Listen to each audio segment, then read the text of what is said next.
Hello, my name is Randall Todd White, and I'm a candidate to graduate this year at Jackson State University, and I want to present to you my capstone presentation. Thank you for the time to take viewing this. So the first thing we want to look at was our action, research, proposal, and implementation. What I did was I looked at the impact made by dress codes on behavioral misconduct in secondary schools. Now, the first few things I'm going to point out may kind of seem like a negative to some students or maybe even teachers, but actually we want to turn this into a positive by creating a culture that creates a keen awareness on our academics, takes away from negatives, negative stigmas, and also where kids maybe won't be getting into trouble as much too. So it's really a good overall plan. So the first thing we did was my principal and I, we sat down and looked at the PBIS motto and guidelines for our schools. These, for those of y'all that don't know what this is positive behavior interventions and supports. So with the PBIS guidelines, we also created a motto within our school. We were hoping that this would try to take away from the negative stigma that comes with having kids that are continually getting into trouble for being out of dress code. Also, we try to get our kids to look upon themselves as valuing themselves more, how they dress. If they dress more appropriately, they're going to do better in class. They're going to have more of a ownership in themselves and in their school. So we're trying to give our school that kind of winning character. Because when you got kids coming in with breeches hanging down to their knees, and if you have people public coming in, they're going, this school maybe doesn't hold up to standards. So we want to get away from that negative stigma. So this was a big part of setting a good, strict dress code within our schools. And that gets us to the strict enforcement of policy. Our principal, myself, we thought that, setting a tone of strictness right off the bat would be a good thing. Again, it might seem as a negative, but if we got our kids on board right off the bat, we got our teachers enforcing it, then before long they would catch on and we would just see that culture getting better and better, seeing our kids do better and seeing less and less write-ups. And a thing we wanted to do with that as well was build a reward system for our kids. So what we did was we decided, hey, we're going to, help our kids to get this, if this is a good thing, by awarding them positively for dressing appropriately and acting right. So we did things such as Hat Day, where they could wear free hats for a day if they stay within the guidelines all week. Crazy, funny sock days. We also did days where if they didn't have it maybe like one time that they were out of dress code for the 9 weeks, we would have a dance 7th period free of charge. Or some days we'd even have a movie popcorn day. They could come to the movie, maybe have free popcorns and they could buy drinks and stuff. And the kids love that, maybe for a period or two.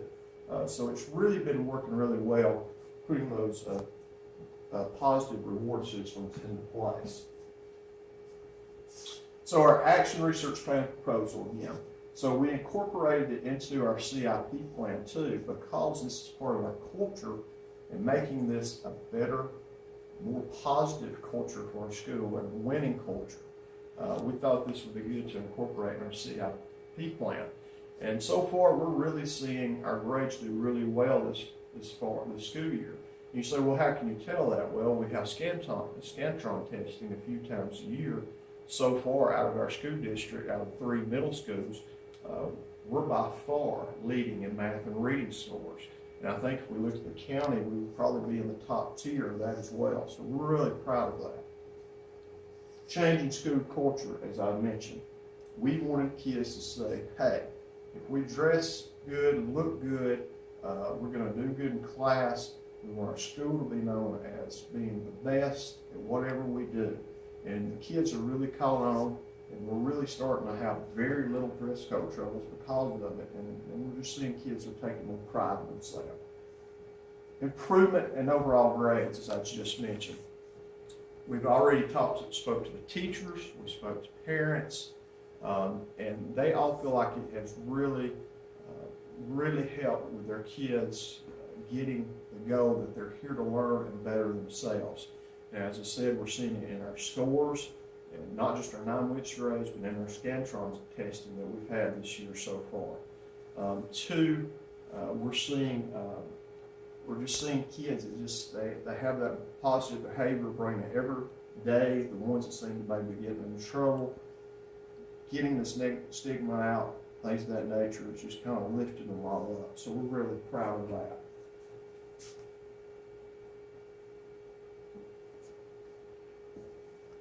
So these are some standards we achieved while doing our action research proposal. We set a new vision within our PBS guideline that really pushed the key envelope for promoting grace, for promoting better stewardship with the kids, with ourselves, and buying into themselves. We promoted continuous and stable improvement in our environment. We act in ways that consistently reflect the school system's vision, missions, and values. And we want to be that school, as our city motto is, the city of champions. We ensure that students are enmeshed in safe, secure, emotional, protected, and healthy environment. When you're having less referrals, less write-ups, the kids are healthier, they're safer, everything just goes much better. We're developing a productive relationships and trust with our students. Our students now are seeing that, hey, we're not just getting on to you about the way you're dressed. We're helping you to become a better person, a better citizen. We're bettering themselves. And they're entrusting us teachers more to help them with things because of that. We're facilitating shared ownership. So kids are buying into our mission, our values, and we're just seeing that overall buy-in from students and teachers. So it's been a really great accomplishment with the action research proposal. And one thing I wanted to mention too was when we did our initial research, it was pointed out that only 62% of parents thought this would help, and students were very mixed. About 50-50 thought it would do any good. Teachers thought about 95% thought it would help, and of course we had 100% of our administrators felt like it would. Now we've got our parents and our students coming more on board. So we're really proud of what we've seen here with working with our dress code and what we're seeing on misconduct in schools and our overall culture and grades.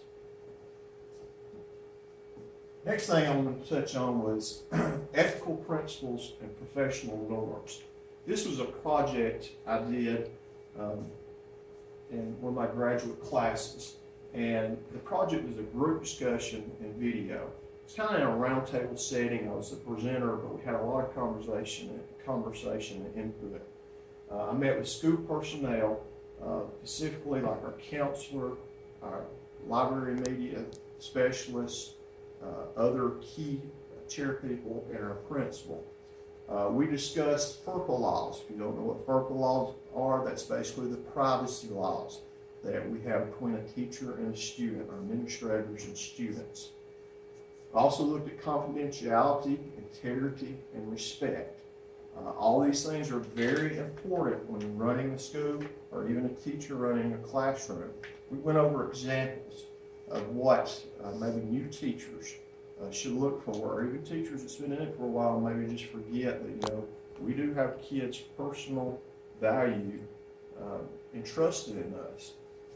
So we gave them examples. For one, what would you do if you're at the grocery store and a board member comes up to you and asks you about the pastor's son's grades?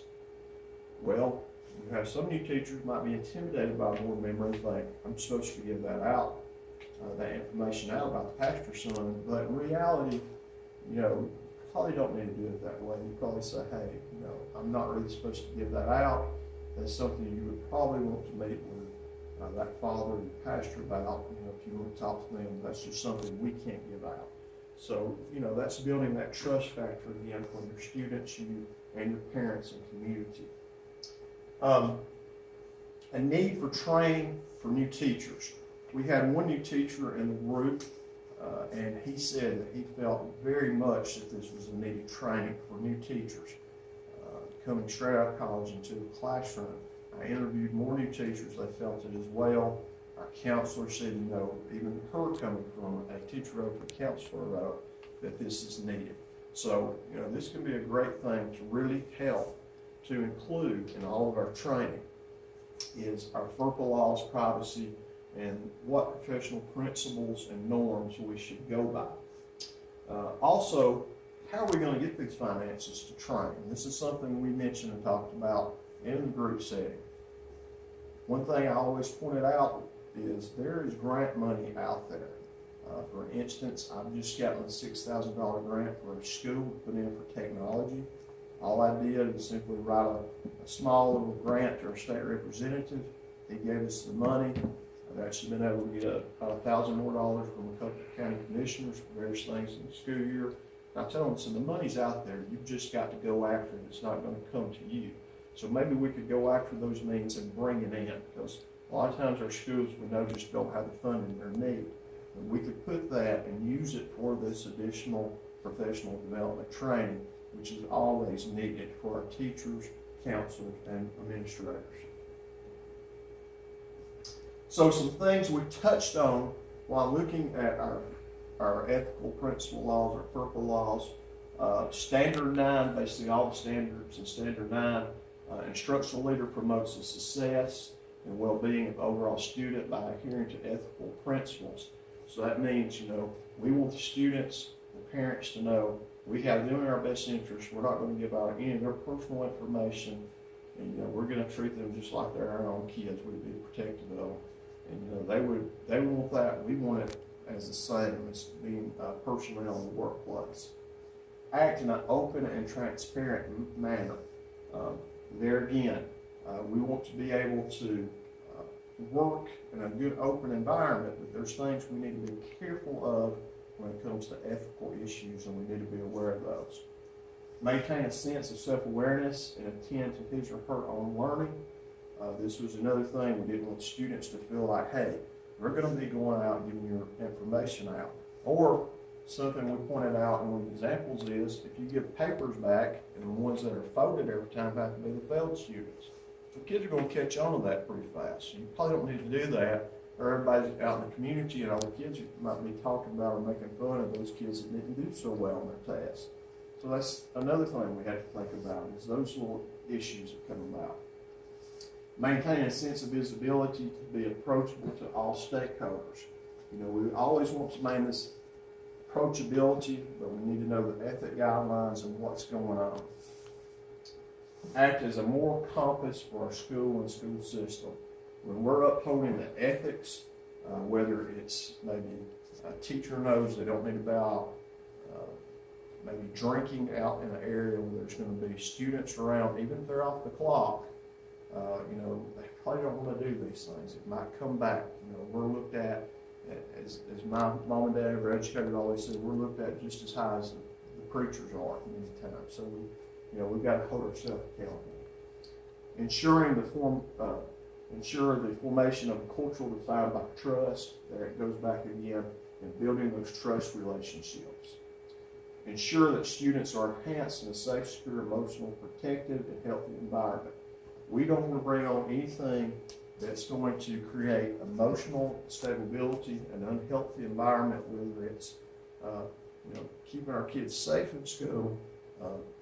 Right now in the news we're talking about shooters, but also from people running their mouths and saying things and coming back and hurting the students. So we need to be aware of those things and aware of things not to hurt ourselves too. Develop productive relationships and trust. So all this goes back to forming that trust and that culture with our students. This is so key. I think this was a really great project, not just for me, but I heard it from the teachers and the leaders we had. I felt like all the teachers, administrators, counselors, especially the new teachers, need additional training in this. This would really help us all be aware of our privacy laws, how to be ethical, and not to harm any of our students or ourselves. I want to thank you today for taking the time to be with us, and just want to say, go Gamecocks. Thank you.